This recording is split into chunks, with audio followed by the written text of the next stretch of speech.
Fun fact number 91. Here and now, I know that fun fact 90, I said it was going to be out on June 30th, and it was actually out on June 28th. I had miscalculated. And yeah, I miscalculated. And right after I did it, I knew I miscalculated. But yeah, today's June 30th. And yeah, just to show that imperfection is okay. Like you don't already see it. I just woke up this morning and said, hey, gotta do some fun facts today. And actually, I thought it was going to be really foggy and windy and cold. And I looked out my window and I can see the ocean. And it's a beautiful day. And I'd love to go to the ocean today. But I got a lot of stuff I need to do. And I'm going to be gone all day tomorrow. So here we are, fun fact number 90, here and now. So I don't think by today, June 30th, which is actually June 30th, the last one was June 28th, that things are going to change too much. I think there's a struggle right now going on between the idiocracy of the administration that's running the country and the people. I think a majority of the people are done with the administration. But the administration just keeps coming out with more and more stupidity. I mean, there's the dummy bombs on Iran. There's, it's greed. And for money, which is not really a thing. It's, and for things which aren't going to matter when you're dead. And it's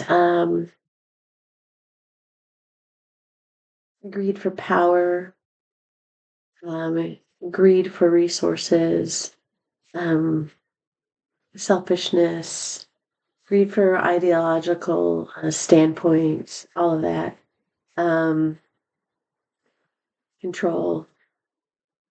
They just don't understand that we're actually living beings that have our own minds and our own thoughts and our own beliefs and our own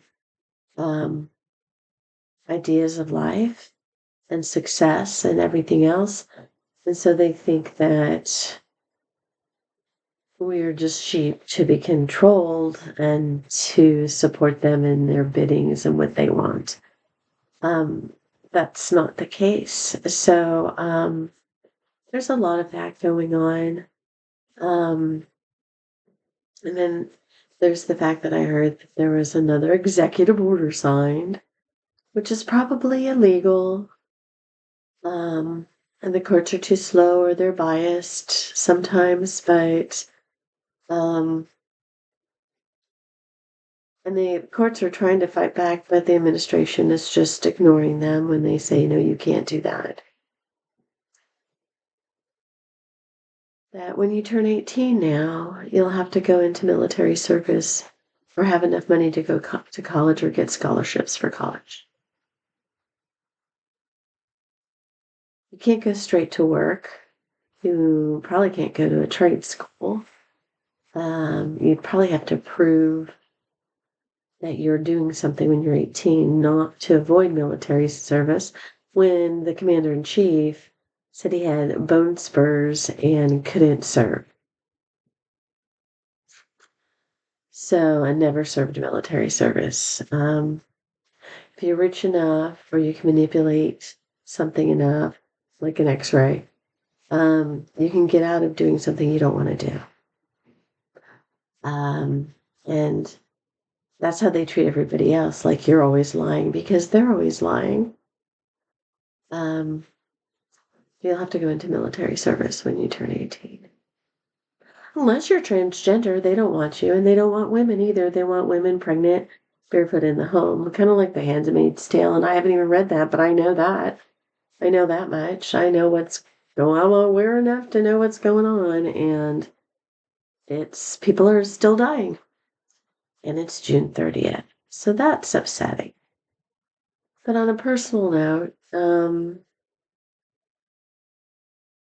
love and dating and jobs and all of that stuff, it's a big fat zero for me. Zero. Zero. How can I make a really good zero? Zero. And that's okay.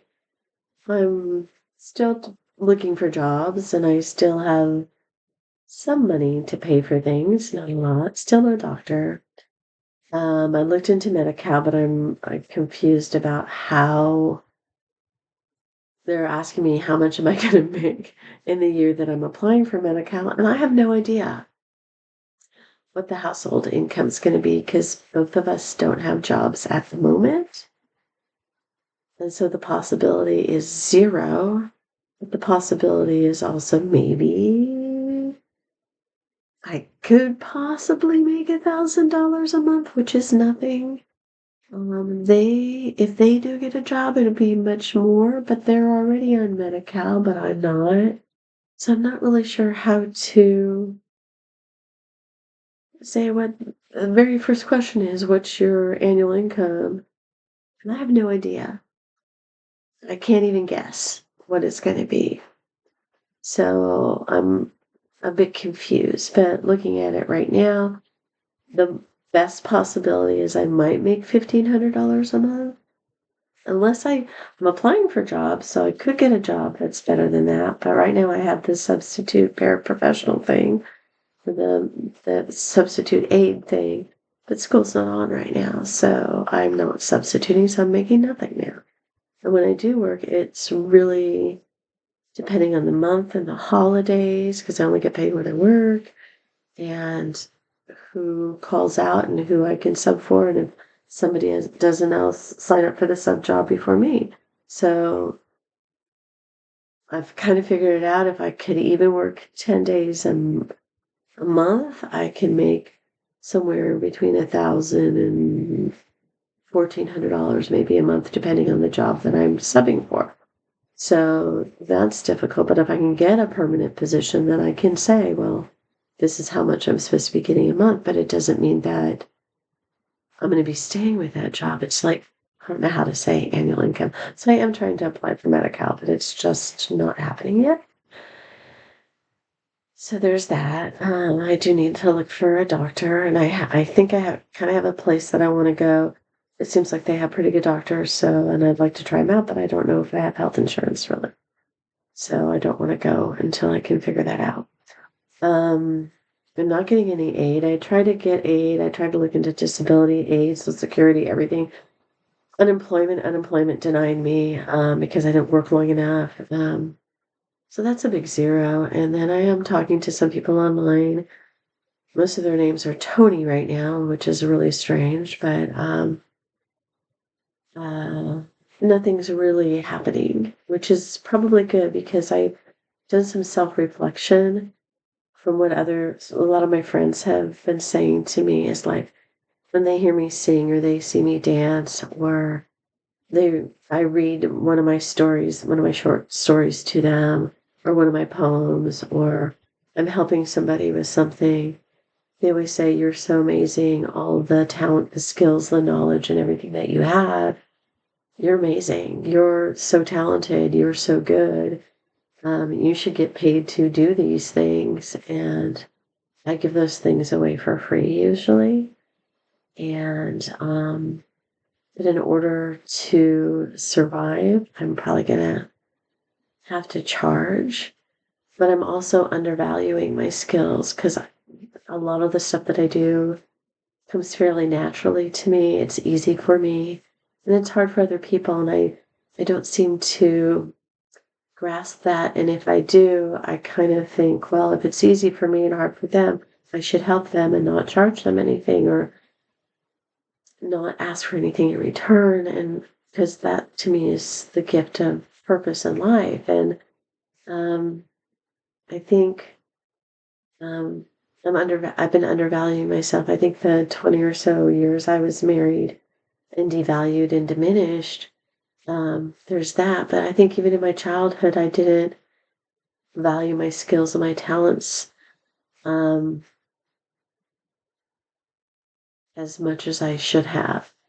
And people are telling me now I need to value that, value my skills and my talents, and stop undervaluing myself and stop.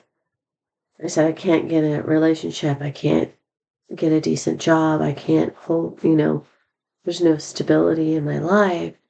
And they said, well, maybe those things aren't happening because you devalue yourself and you keep applying for jobs that are way under your skill level. And you keep speaking with men who are not where you're at. And one of my friends says, Trace, you don't even understand. You're up here. You're like here. And the rest of us are like here. And you don't even understand that. And you don't even accept that about yourself. And you need to value yourself more than you do. And so I think that's my lesson with all of this stuff. Like when I say to speak up and stand up and fight for our freedoms, and when I talk about it's a beautiful day, go out and live. Um, Somebody the other night was out karaokeing with my daughter. Last night it kind of happened too, but the night before last it really did. And um, they were a little tipsy, so. And me and my daughter will dance at karaoke too, especially if the song's really good. We'll dance. We'll sing along with other people, but when we go up there and sing, and we do a little dancing when we sing and performing. And this one lady comes up and says, you have such a free spirit. You are just you. And you just don't care what people think. And I'm like, well, it's not that I don't care what people think. It's just that, yeah, I'm me. What else am I supposed to be? And she said about me and my daughter, you guys dance so well and so freely and you sing so good. And she was really valuing us. And she has so many people. Well, I wrote a next short storybook that's coming out. I'm working on it right now. There's a story. It's a script, actually. It's that 10-minute script that was too long, so I couldn't make a 10-minute film out of it. But it's called Fake It Till You Make It, but it's not a positive slant on that. It's you could fake it the rest of your life and never make it and never actually get to be you and fulfill the purpose of you on this iteration, Earth, time, space continuum, whatever if you're never you, then why are you here? Why are you trying to be somebody else than who you exactly are? There's a reason you're here. And if you keep trying to fake it to get something you want or to get into a position that you want or something you want, you can't keep it up forever. I think that was a problem with my ex-husband.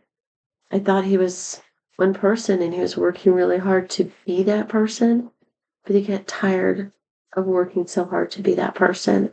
And then he was truly himself, and he was a narcissist and diminished me and devalued me, forgot who I was. So he stopped seeing me. I was just a tool. I was just a thing, and the administration does the same thing. You're just a tool. You're just a thing. So be you. And if you read Children of the Beyond, which is the third book in my trilogy series, this is your story. This is your story. Why are you going to fake it? Don't do it. So here and now is a jumble of so many things for Fun Fact 91. I babbled on for a long time. We know I can do this. But I think the two things is stand up, fight for your freedoms, Don't let this administration take over our world with all its negativity and control and greed and selfishness and an idiocracy. I like that word. And find your day today. And maybe by July 30th, when I do that one, maybe something would have moved. Because right now, if we keep going down this path, I would just live your life. And I hope you all go on strike and don't work and don't pay federal taxes, because that's what we need to hit them where it hurts. But fun fact 91, fight for your freedoms. Be you, the person you're meant to be, because there's a reason for everything that you are. It's beautiful. And it adds to the world. And be at peace with that. Ciao, Bellas. Here and now.